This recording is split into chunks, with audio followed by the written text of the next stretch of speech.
So, how does Allah talk to us? How does He send us letters? What do you think? What is the biggest letters that He sends us? Does He talk to us? He does, isn't it? Yes, go. أحسن صلوا على محمد وآل محمد. So by Quran, the Quran is the biggest letter that He sent us. Now when I read the letter, I usually have this picture in my mind for the one who sent it to me. Do I do this with Quran? I'm talking about myself. When I read Quran, I get the stories, for example, or some messages, I infer something from it. Unfortunately, he doesn't come to my mind. I don't feel this is a letter from him. I feel this is the holy book. Do I remember him when I read Quran? I'm talking about myself. Unfortunately, for many times I don't do. While it is his words, he's talking to me. When I read Quran, and I remember once we talked about it, and even with Fatiha, it looks like I'm talking, but he's teaching me what to say. Because there is no better words than his words to talk to him. So with Quran, the problem is I'm not used to remember him in mind, because I didn't form a form in my mind, a picture in my mind to him. I cannot hear the sound. I'm no Musa. Musa used to talk to him. But you know what? He worked hard for it also. Even when the meeting was for 30 days, he went extra 10 days because he loved Allah so much. I'm no Muhammad sallallahu alaihi. He meditated on the mountain for 40 years. But you know what? Allah subhanahu wa ta'ala loves us so much, so He gave us the opportunity still to know, and to know more, and to understand more, because He's talking to us. So what's Allah in my mind? It's Allah in my mind, each one of us has a different picture, a different form of Allah in their mind. Some people will understand Allah as the merciful, others as the strong, others as the just. Each one of us has a different form in his mind for Allah. But even with this form, do we remember Him when we read Quran? That's the most important thing. We need to practice that, because He loves it. He sent the letter for us to reach there. Musa alayhi salam, when he went, I mean, you cannot claim that you can have this in your mind, because those who believe they are so strong, Bani Israel, the 70 who went, Musa, he asked Musa, they have to see Allah, and Allah killed them, destroyed them. Why? Because physically they are not prepared. While Musa alayhi salam, he was enjoying the beauty of talking to Allah. He talked to Allah. But even, you know, when I talk to somebody I love, and he talks, for example, I'm overseas, and my father calls me. I love my father so much. But sometimes my yearning, a phone call, a sound is not enough. I want to see him. And this type of love would push Musa alayhi salam to ask, oh Allah, can I see you? The answer came from Allah. Well, I mean, normally when I used to read these verses, again, the expression comes to my mind, no, look at the mountain will be destroyed. We need to change the tone in our mind. The tone of Allah when He talked to us is the tone of loving. He said, oh Musa, you are physically not able to cope with me. Look at the mountain. If I just send him some of my presence, he will be destroyed. And when the mountain destroyed, cracked, Musa cracked with him, and he understood that we cannot. Our limitation doesn't allow us to. But still, this is part of the love. You love to have this connection with Subhanahu wa Ta'ala. So, we asked Allah, we really want to understand this letter. We want to have this feeling when we read the Quran. How can we do that? And the Beloved will not let you alone. He will send you this message, oh my ibad, ya ibadi, I will send you the way you understand me. the way you feel my presence with you. So we will talk about the message is the last four ayahs in Surah Al-Hashr. Bismillah ar-Rahman ar-Rahim. لو أنزلنا هذا القرآن على جبل لرأيته خاشعا متصدعا من خشية الله وتلك الأمثال نضربها للناس لعلهم يتفكرون. What Allah telling us here, Musa, he's talking to me and you, talking to me, Muhammad. Look at, if I send this message, this letter to the mountain will be humble down. Now khashi'an, I want to stop here because the translation is not good enough. Humble is not enough for khashi'an. The way for us to understand khashi'an is to live it. And living khashi'an, for example, try to imagine that you are visiting somebody who is supreme and holy, and each one of us is different in that. And probably for those who are not connected so much to the ulama, even if you go to a president, but somebody who you love, not somebody like those who don't love. When you go and see them, there is something in your heart. The heart trembles. If I go to see, say, Sistani, for example, who I love so much, my heart trembles. Trembles not because he's frightening. No, trembles because am I good enough to meet him? Am I good enough to be in that presence? That's the khashya. When the mountain received the letter, this feeling comes to the mountain cracks down. Khashi'an mutasaddi'an min khashyatillah. Why I'm not having this? I read the letter. Inshallah, I read it every day. I don't crack down because I block the doors. There are doors that should be open so I can see what the mountain see or feel. I need to have this connection with Allah, with the letters. But probably I never thought about it. But now if I'm thinking about it and trying to implement it, I can live it, inshallah. خاشعا متصدعا من خشية الله. And these are the examples we are giving it to you so you can think about it. This is the start. Allah now set the scene for you. You ask Him, Allah, I want to know you. Allah has started, I want to talk to you, but He's telling you that these letters, if I send to the jamadat, to the unliving things, they crack down. You need to open the doors and you will be with me. And He will start. Who Allah? He is Allah. And we said Allah is the name. There is no translation for Allah.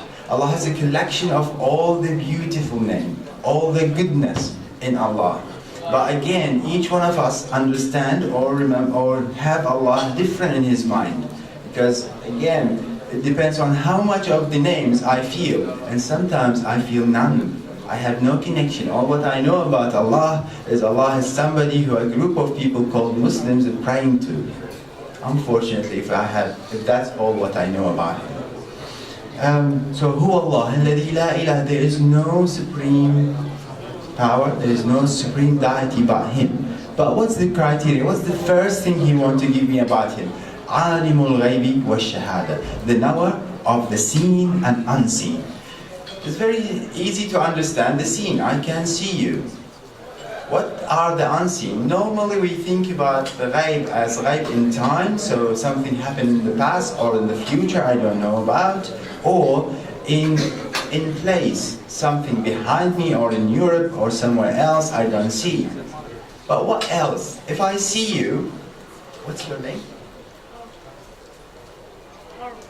Ahsan, beautiful name. I see you. What I don't see about you? I can see you. What I don't see about you? Do I see what you think now? No, I don't. Do I see what you were thinking before? No. Does He see? Almighty does. Alimul ghaybi wa shahada. He knows the ghaib. He knows exactly what you think now. He knows exactly what you think before or even what will happen after. And that's, although it's so beautiful, but also can be frightening. Because just imagine, if I am thinking something like this, if I'm thinking of committing a sin, I'm thinking of something with lust, do I know that He's actually watching? He's knowing what's inside me. It's so, I don't know how to describe it, but it's shameful. It's shameful that I can think about it in front of Him. Alimul Ghaib wa Shahada. So He starts with that. I know everything about you. I know what's inside out of you. But don't be frightened, because this is not bad. I don't do this because I want something bad to you. I am the Rahman al-Rahim. Huwa ar-Rahman al-Rahim. So what is the Rahman al-Rahim?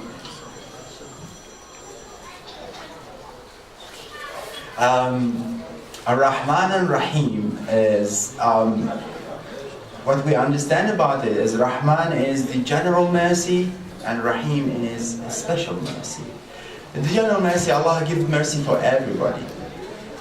Because without the mercy, we will all fall down.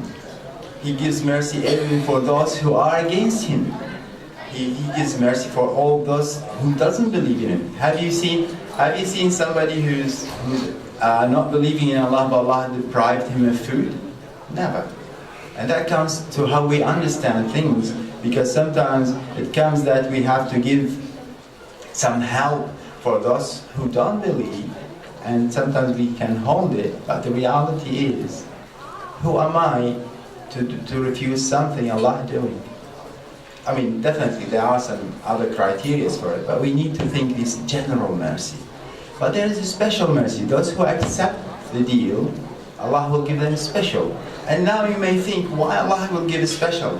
But think about it, if there is a group of people, some of them doing the job, the others don't, and you decide to give everybody the same gift, this is not fair. And those who are doing the job, doing the work, they don't feel comfortable because they are doing all things. So it's justice. It's normal that you give something special for those who do more. And this is Rahim. So Allah is telling you and telling me in this message that although I know everything about you, I know that you, in your thinking, you are thinking sometimes not good. But my Rahman and Rahim will cover this. And for us to understand the Rahmah of Allah subhanahu wa ta'ala, we need to live it.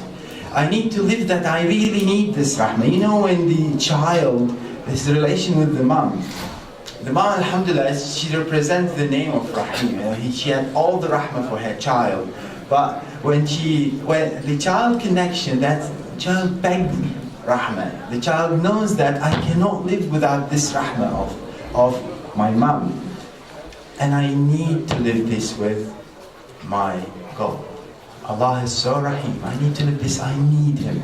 I need Him so much. I need Him to live with me every time. I think I'm short of time, so I will run here. Although this is the beauty of this verse, I'll try to go quickly through it. Huwa Allahu alladhi la ilaha illallah, la ilaha illa huwa al-Malik. Al-Malik, the king, but also could be the owner. The question of the owner is, He's the owner of everything. The question comes to, do I own anything? Do I own my cloth? Well, no, because if He doesn't give me money and ask somebody to do the cloth, I don't have it. I take it further. Do I own my arm? The reality is not, because if I have an accident and the arm got cut, it's gone. It's under the sand and it's in the tummy of the ants. Take it further. Do I own my mind? The reality, no, because when I get demented, inshallah I don't, but it will go. It's not mine. So what's mine then? He told me what's mine. What mine is my actions. What mine is what I'm preparing for the hereafter. What's mine is my choices. If I make the right choice, it's mine. If I make the wrong choice, it's mine. If I build a good man, it's mine. If I build a bad man, it's mine. And unfortunately, it's not good mine. So this is the owner, and he is the king. He has the authority over it.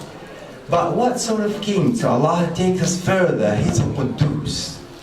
The Quddus is the exalted, the holy. What does it mean? If somebody has might and has power, most of the kings, they have the power so they can destroy, while he does not. He's Quddus, he's so holy. When he deals with you with authority, he deals with you with holiness, he does not do wrong. But is that enough? No, he wants to take you more. He tells you that he is Salam. Although he has this authority, but he's peace for you. He's bringing all this comfort for you. But to understand what comfort is and peace, you need to understand the name after, which is Mu'min. Mu'min is giving you security. The question is, what's the difference between the peace and security? If you are in a place where it's peaceful, is this a continuous thing, or you need to protect it? You are living in a peaceful society without an army protecting you from invaders. You are not secure. The security is him. If he gives you the peace, he gives you the security with it. How can he do that? Because he is Muhaymin, because he's overseeing everything. And without this, he cannot give you the security. And how he reached to be an overseeing man, presence, because he's Aziz, he's dignified. But Aziz is not dignified, he's a sovereign. To understand sovereign, apply it on yourself. On myself, am I sovereign? The reality is, I'm not. Without him, I'm not sovereign. Everybody, it's to the level that even a small unseen virus can destroy me. I'm totally open to the attack. Without him, I'm nothing. The sovereignty comes from him. And to understand this, you understand Hussein alayhi salam. Because this is the izzah that he has. This is when we always say, Hayhat min al-dhill, mean he's Aziz. And this izzah came because he's so much attached to subhanahu wa ta'ala. And when we reach to the Aziz, the sovereignty, it comes from Jabbar. But this Jabbar is not a destroyer or just a comparer. This is the Jabbar of Rahmah. If you understand the mercy and live with it, you know that there's some supreme power should give you this Rahmah, otherwise it doesn't live. And this will tell you that he is above everything, and he is mutakabbir, not he is arrogant, as usual we understand for human. But mutakabbir because he is beyond anything, he's above anything. Subhanallah amma yushrikun. And the last three names is the Al-Khaliq Al-Bari Al-Musawwir, the creator. Now, can I create? What do you think? Can I create? I can actually. I can create anything I want. The reason is because I have everything he created for me. I can mix them together and make something. So by this name is not enough, but Allah wants to verify this. I am a creator, but I'm a creator with a bari. Bari means I invent something from nothing. So this is special for him, and I'm musawwir. I can change forms. How this is important for me?